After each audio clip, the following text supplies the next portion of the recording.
Into Sorrow from Imperium Dekadenz, and you are listening to the Dan Shane Show.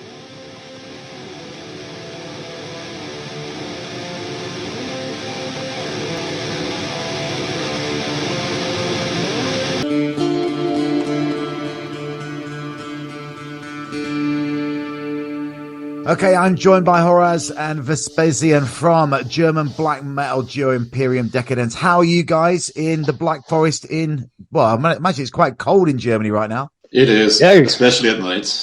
Crazy it's fucking cold. It's fucking cold.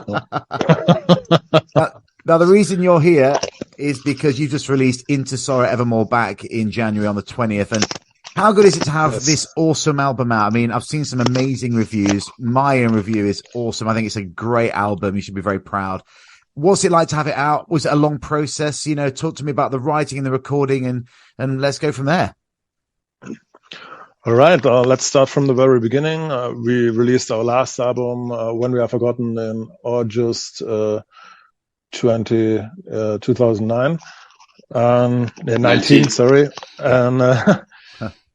And afterwards, when it came to 2020, the Corona shit came in, but this was a time where we got very productive. So many people around us, they felt very depressed and they had no energy for nothing. But in our case, we went straight to the guitar, so to say, and we began to write songs. And after a couple of months, we had a collection of 20 songs. So it was a very productive time. Then we chose 8 tracks for the album. And then we got into the details of each track and we wrote the lyrics and stuff like that. And in the beginning, in March of the last year, we started to record the drums in the Iguana Studios near Freiburg. Mm-hmm. And then we continued with recording the guitars, bass, and vocals in our own studio. And then we got back in July, I think, back to the Iguana Studios for mixing and mastering. Yeah, and then we produced 3 video clips for 3 singles: Memories of Raging River, November Monument, and Forest and Gale. Mm-hmm. And yeah, 3 weeks ago the album was released, and we are fucking happy with the results from all over the world. It's fantastic. So, but we are also a little bit exhausted because so many work is had to be done, interviews, so many cool discussions with the label Napalm Records, planning all this stuff. But in conclusion, we are very happy, guys. A little bit tired, but very happy. Sorry to keep you awake on this one, guys. Sorry to have another interview down for you. So what's the do you look at the kind of reviews? Do you go looking for them, or do you get sent them, or do you kind of avoid anything? Our label sends us some reviews, but mostly we look for them. Sometimes we Google our name and people are sending us stuff on Facebook or Instagram. Yeah. But we're also looking for it. But most of it, we're receiving it from the social media channels because there's so many online magazines going on and radio shows and review shows on YouTube, and they always send us the links. And so I think we are very well informed about what's going on. And it's, to be honest, it's really much that is going on right now. So, as I said, we are very happy. It's a great situation for us because we worked so hard for this album to receive such great responses. It's great, Awesome. We're very thankful for that. Yeah, just be careful of your microphone. It's clicking a little bit when you're shaking your head. You know, the one that's rubbing your beard. Okay. I think it's catching your beard.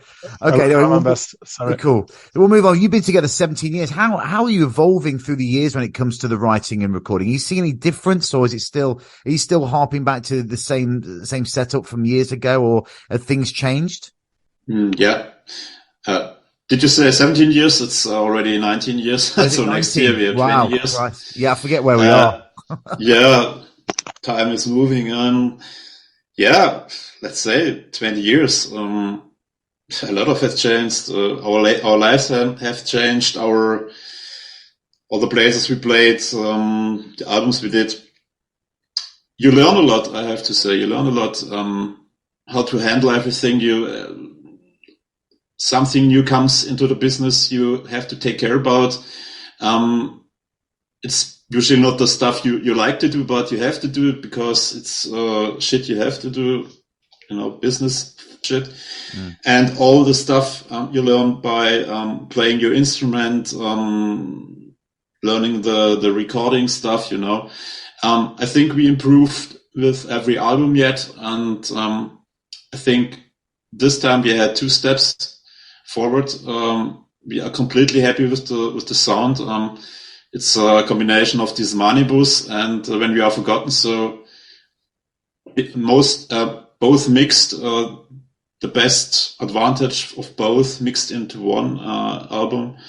And I think it's a usual process that if you are absolutely, if you have passion for something and you spend so much time and all over the years you're getting better. And so I think that's a big advance for someone who's just running and continuing the hobby. Many people stop because they don't have success, or you done personal stuff in bands, break up and pissed off and whatever. So can you tell me about the themes of the album? What's running through? Has anything changed in that element over the years? What's the themes of this one? Yeah, I think in the previous albums we loved a lot historical stuff. Everybody knows that we love the Roman history, especially, but also the other historian stuff. So when we started with When We Are Forgotten, we had the feeling that we have to be more personal, to keep more or to have more personal stuff in the lyrics.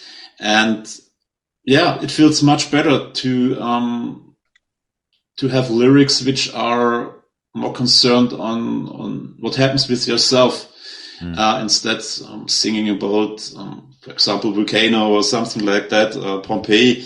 We still love it, and we love the documentaries and reading books and stuff. But when it comes to write a song, we became more personal. I don't know if this is why we were getting older, or I don't know. It was just it feels right, and it feels good because it's much closer to yourself, and I think the whole thing profits from that. Now, there's only you two, as full-time members of the band. Do you ever bring in outside people to help you with the songwriting, or is it just you two solely? It has always been just Chris and myself, and it works just perfectly. Might sound arrogant, but we don't need input from outside. We can, Chris and myself, we can handle several instruments. We are both into recording stuff, recording equipment. So there's no need to get someone from outside. The only thing what we need is Christoph Brandes from the Iguana Studios, who is helping us with the mixing and mastering.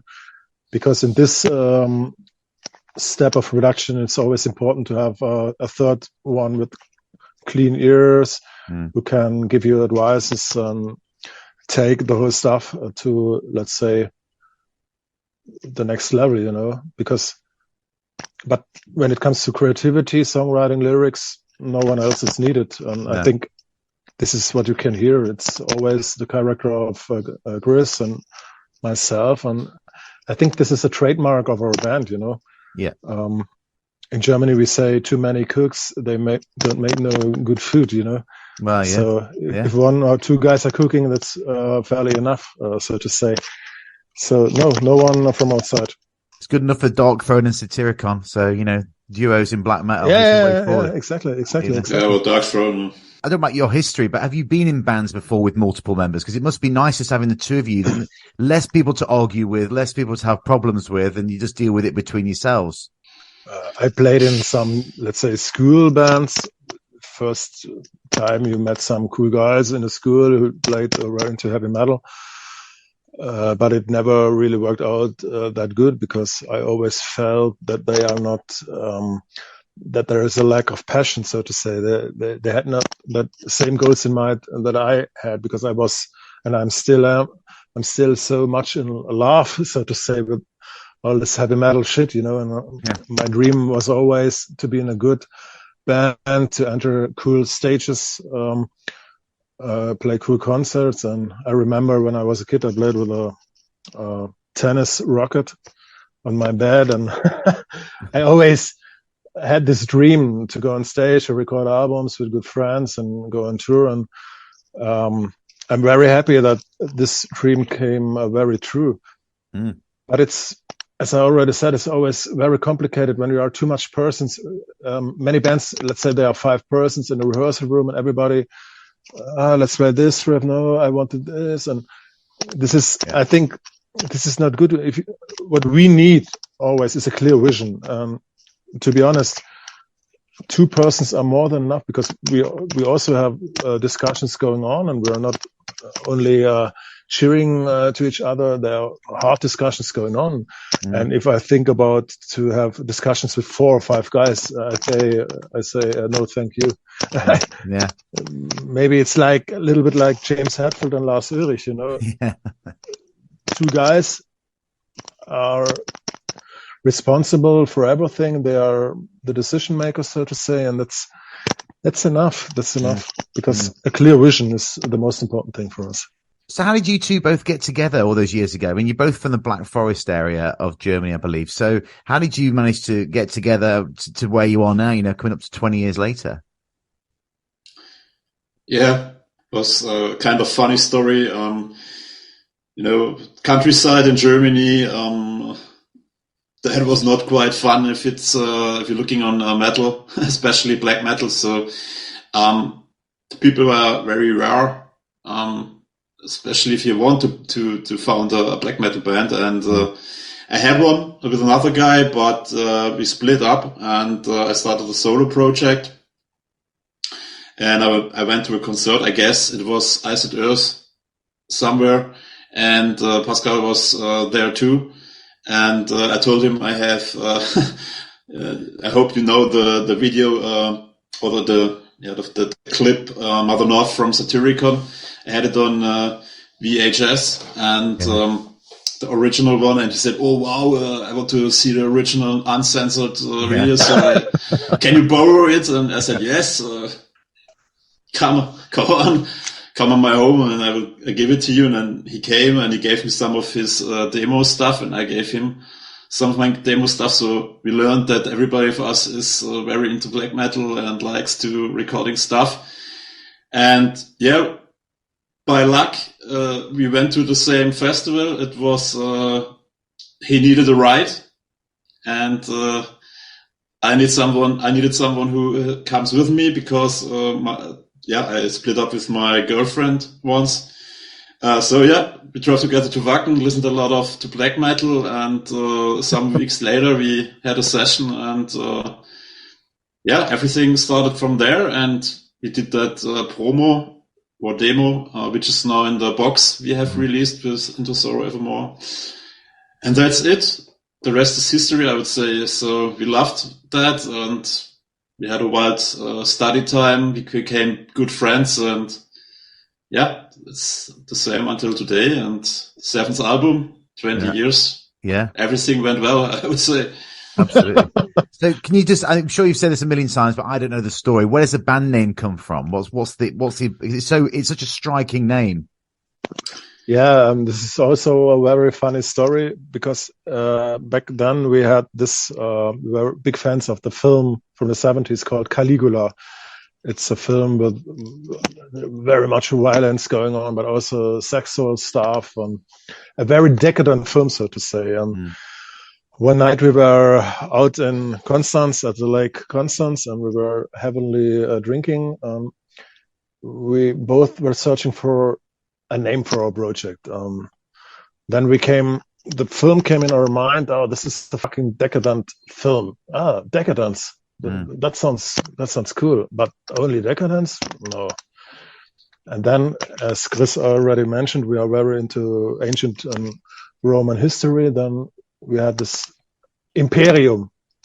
And then, after a few beers, we said, hey, let's combine Imperium Dekadenz. And I remember we were standing outside at a party at the Lake Constance.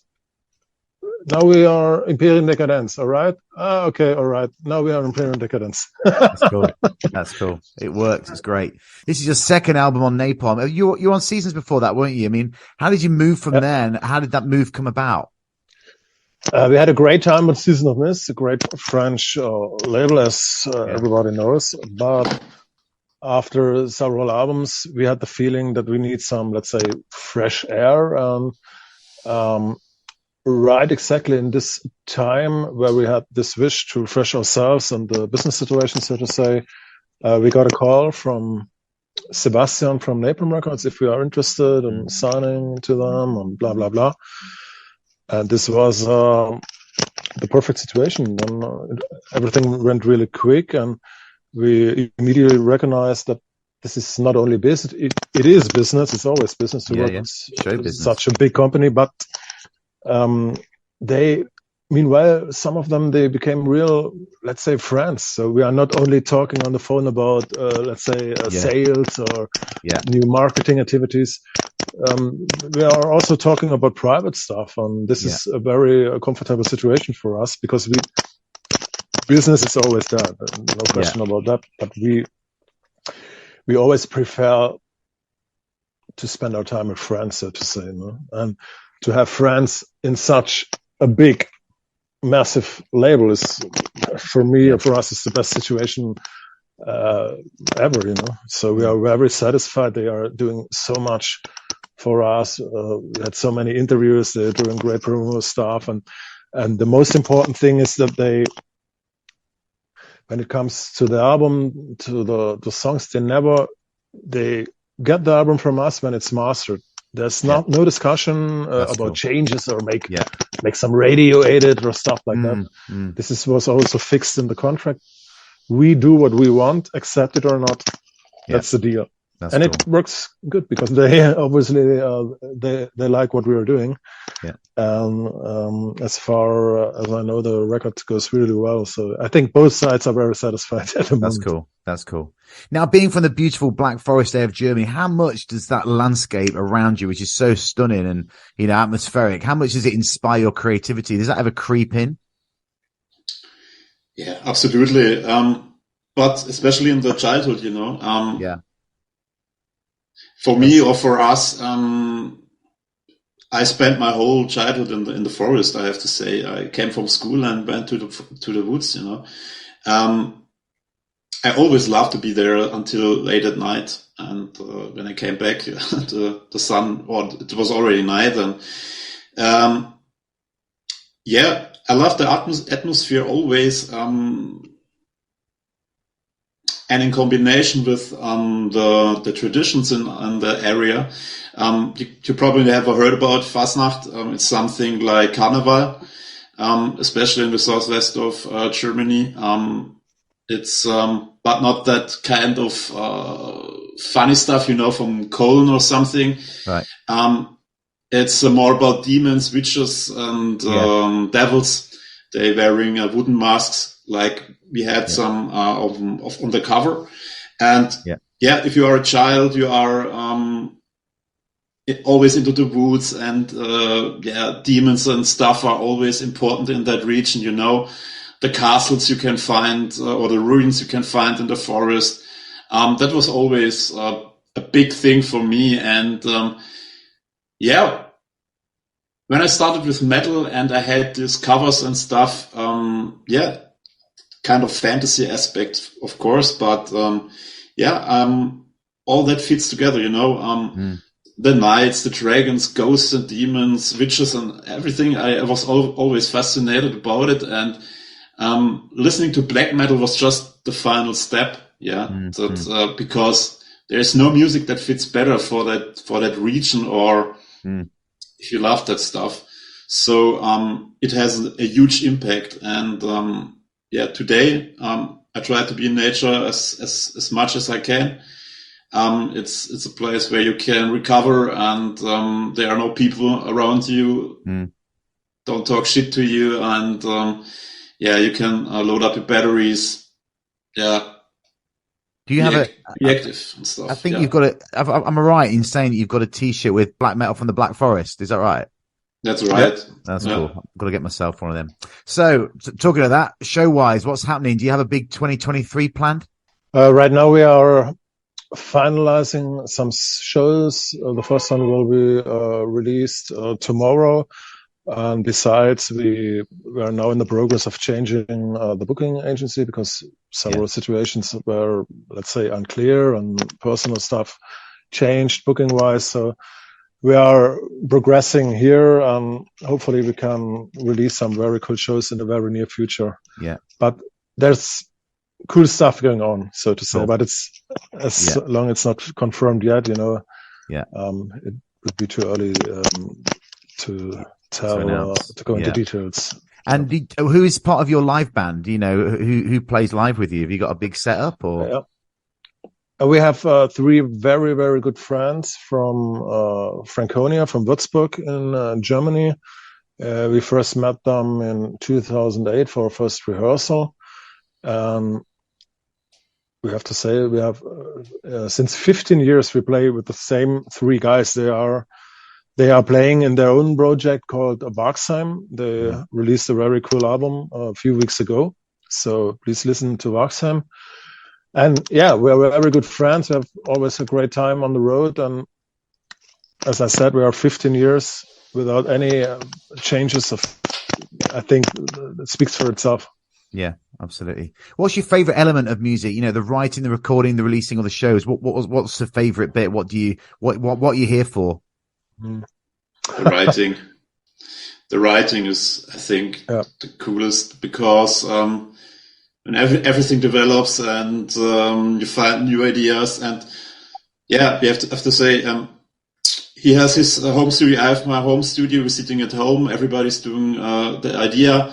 So I sent my idea to him, and he sent his idea to me, and that's always kind of funny because everybody's sitting at home and waiting until the first comment you get on your song and drinking some whiskey, and you hope that he is also very happy about the result. And sometimes he is, sometimes he is not, but there's a point when you come together, sitting together on the couch, listening to the new stuff, drinking a lot, talking about ideas, about the cover, about the concept, about future ideas, of course, also about the past. So this is always a big time for friendship and sitting together, being creative.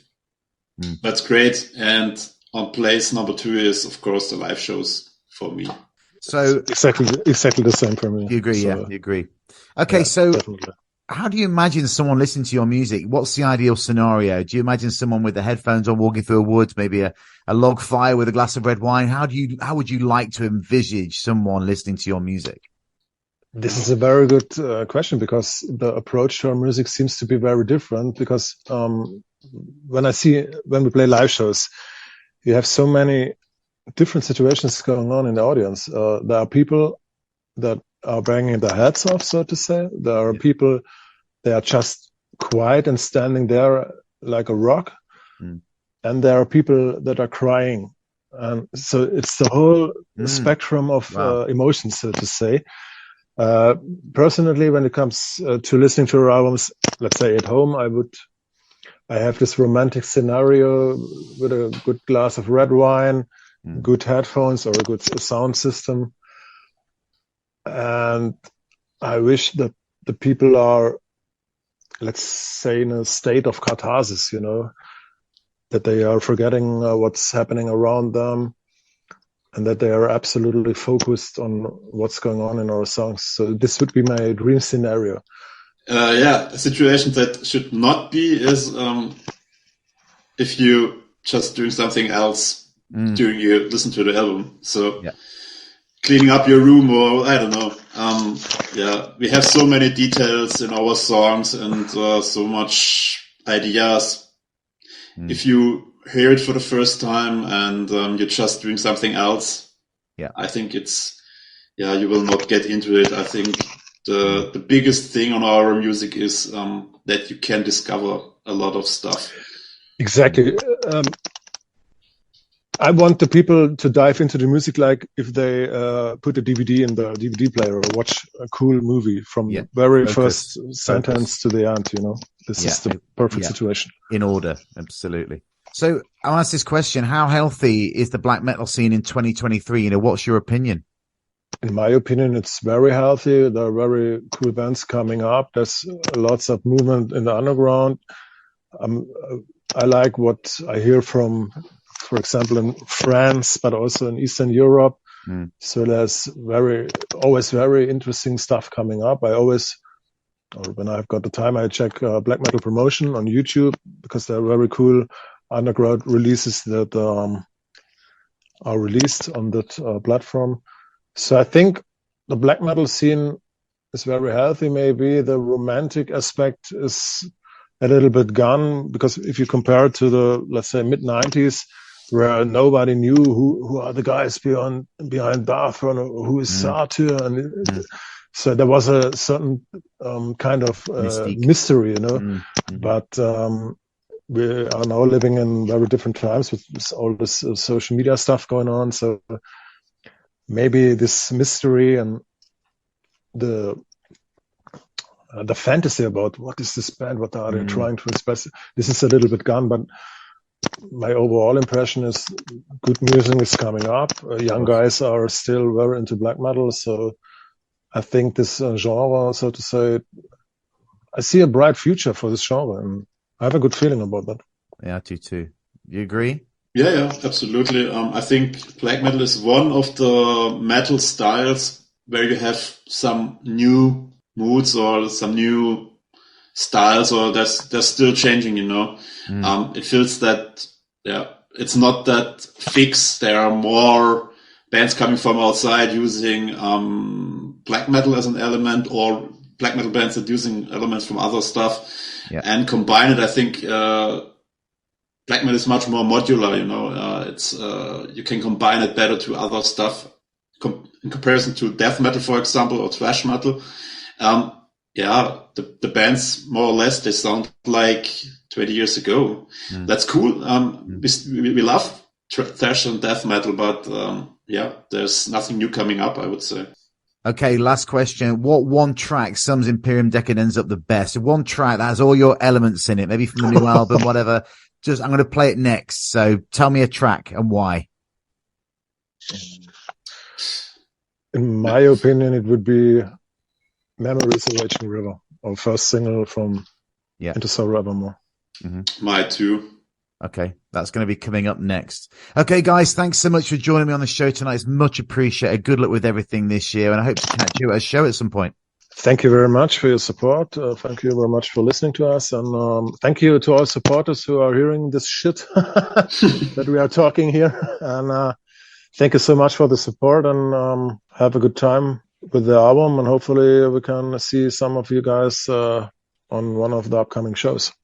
Awesome. Thanks so much. Thank you, man. Thank you.